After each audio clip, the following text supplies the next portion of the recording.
Hello, I'm Marino from Alpha M Image Consulting. So when I woke up this morning, I had no idea what today's video was going to be on. So I went about my normal routine. I went to the gym. I just got done racking the weights after a nice heavy set of 375 on the bench press for about 15 reps. That's a lie. I don't even bench press. Remember, boys, it's not how much you can lift. It's how much you look like you could lift. Back to the story. I ran into my buddy Terrence, who goes by the name of T-Bone. Now, to give you a visual picture of what T-Bone looks like, he's about 6'5", about 375 pounds of meat. He's a big black dude, and he looks pretty mean. He looks mean, but he's a big teddy bear. And I saw him and I said, "What's up, Terrence?" And I looked over what he was wearing. I thought, Terrence. T-Bone, T-Bone, T-Bone, you are going to be the inspiration for today's video. Today, we're talking about workout attire. Now, just because you're at the gym and you're sweating and lifting weights and getting physical doesn't mean you have to look terrible. A lot of the same principles that we've talked about regular clothing still apply with workout attire. Let's start from the ground and work our way up. We're going to start with shoes. Proper footwear is essential whenever you're doing anything active, and I learned that the hard way. About 6 years ago, I was playing racquetball and I had a pair of tennis shoes on, and guess what happened? And here's my example of why you need proper shoes. My scar from my Achilles tendon rupture, it's healed up nicely. You need proper shoes. Now, depending on the sport or activity that you choose or that you're performing, you're going to need to wear a shoe that is designed specifically for that activity or sport. Take basketball, for instance. If you're playing basketball, you need to wear a pair of basketball shoes. The reason being is that these shoes are designed to protect you. They are a little bit higher. They have a little bit more rigid leather as opposed to mesh like a lot of running shoes.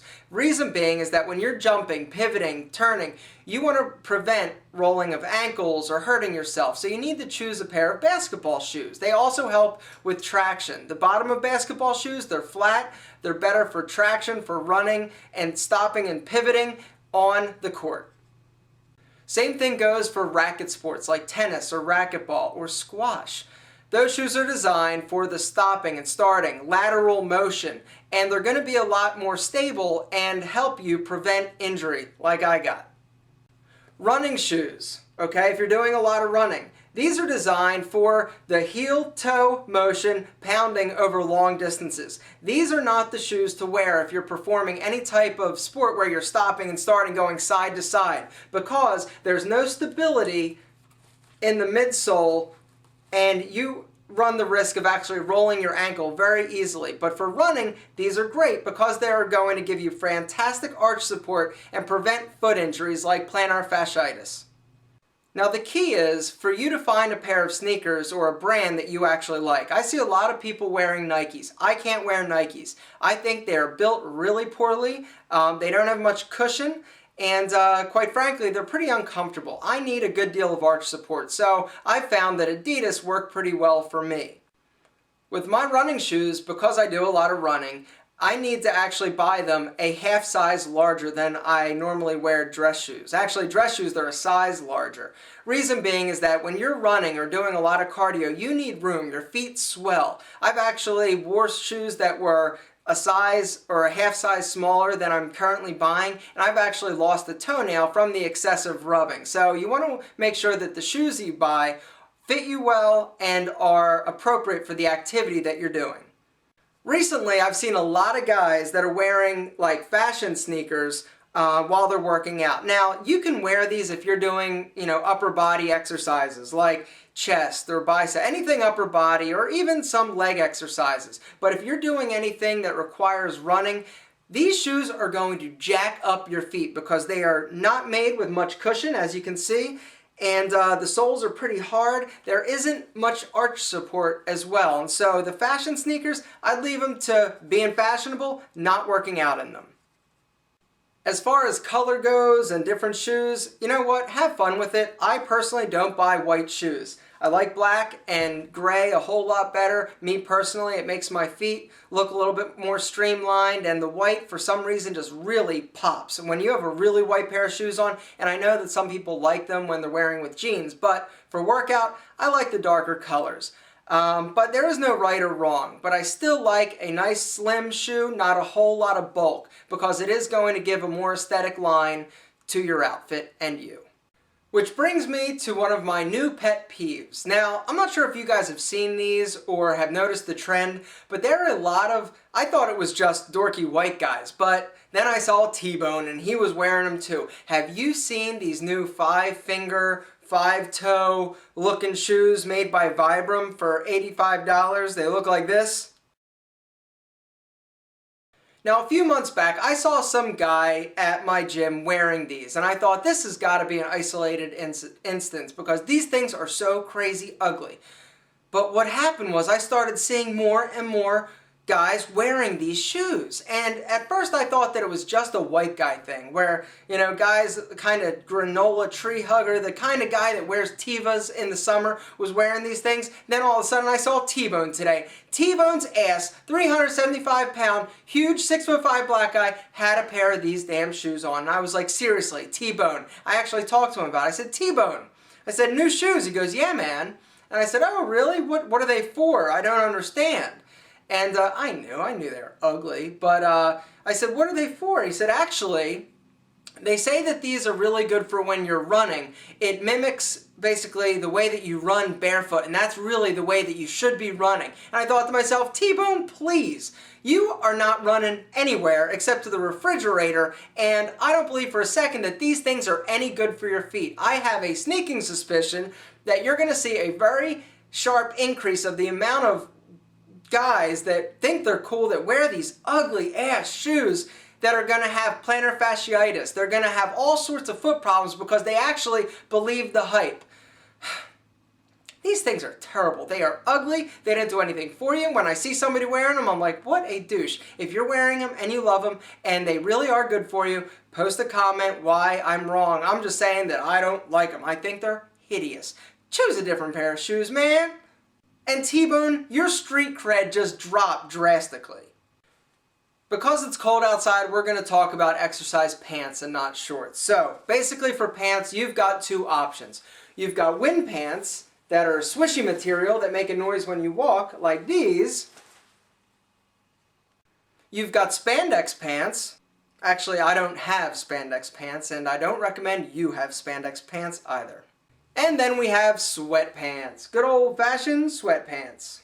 Now, regardless of if you're wearing the swishy pants or the sweatpants, thing that I pay attention to is the ankle. They used to just make sweatpants and just make workout pants, the swishy kind, with elastic around the ankle. Personally, I never liked that. Reason being is that the pant leg will bunch up around your ankle, create a bunch of bags, like we're talking about with pants that are tapered, and it's just not a good look.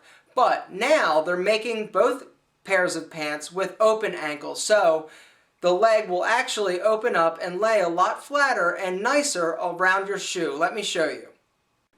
Okay, notice that these pants actually open up around the shoe. They lay nicely. There's not a taper at the bottom. They're not bunching and bagging around the ankle. And the sweat pant without the elastic at the bottom. Notice they also open up around the shoe, creating a nice, smooth, seamless line from your waist down to your shoe. Both styles of pants come in a wide selection of colors. Me personally, I stick with the grays, the blacks, the army greens, just because it's pretty neutral and I can have a lot more fun with the tops. So go out and find some that you love. Next, let's talk about outerwear tops. Now, I basically, whenever I go to a gym, I'm wearing something over top of a t-shirt, especially now because it's cold. And I'll either go with something like a sweatshirt track jacket, a regular track jacket that has a little bit more shine like Adidas or a Puma, or I'll actually go with just your basic plain hoodie. Put it on, you stay warm, you look great. It matches with your pants in some way, you're good to go. Now remember when we talked about the shirts and sweaters and layering, how you need your outer layer to be fitting and not oversized and big so you don't look all big and baggy and bulky? Same thing applies when you're talking about sweatshirts, track jackets. You want them to fit. You don't want them to be oversized. You want them to contour and tailor to your body. As an example, this sweatshirt that I have on, notice it's not huge, it's not real big and baggy, it's still tailored a bit, the sleeves aren't bulky and huge, it fits very well, and that's the look that I would suggest you go for. So you're working out, you're getting warm, you're getting heated up, you're getting a pump, and it's time to take the jacket off. What are you wearing? Me personally, I'm wearing t-shirts. I'm wearing V-neck t-shirts to the gym. They fit me well. They're snug up through the top, the chest, the shoulders, the arms, the sleeves, but they're still roomy enough in the body of the t-shirt. I personally am not a huge tank top wearing guy. Whenever I wear them, I personally feel self-conscious like everybody's. And here's the thing, let's talk about tank tops for a second. You see some turd wearing a tank top in the summer, you don't even think about it. You see somebody who works out in a tank top, you think, oh, they're showing off. When really, you know, they may not be. They just might like wearing a tank top and showing their biceps. But it's so fun. It's cruel is what it is. Oh well. And for that reason, I don't really wear a tank top. So I'm not saying you shouldn't, I'm just saying personally for me, I don't. But there is something I dislike even more than tank tops. What is it?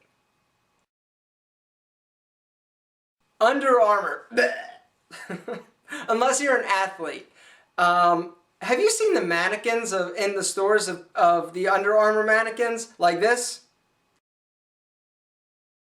Under Armour looks kind of good on guys that are built like that, but ask yourself the question, are you built like that? Am I built like that? No. Under Armour looks ridiculous. It looks like you're trying too hard. And I know I'm going to get lots of great comments because I'm not a fan of Under Armour. Under Armour's terrible. It's that really... Now, there are different Under Armour shirts. Some Under Armour shirts or the t-shirts aren't bad. I'm talking about those skin-tight, make you look like a superhero Under Armour shirts. I hate them more than I hate UGG boots. They are terrible. Whenever I see somebody wearing them, I'm like, oh my goodness, douche! Dude, you want to wear your skin-tight Under Armour? Go ahead. And I'm sure you look great in it. You do. You're the one. You're the one guy who looks awesome in Under Armour. Awesome. So in conclusion, the bottom line is, the fact that you're going to the gym or exercising, kudos and good job to you. It's always important to take care of yourself. The other takeaway is that it is possible to look great while you're sweating your butt off and turning red in the face. Your hair might look like crap, but your outfit could look great. I'm Marino. Thanks for watching. Have a great day.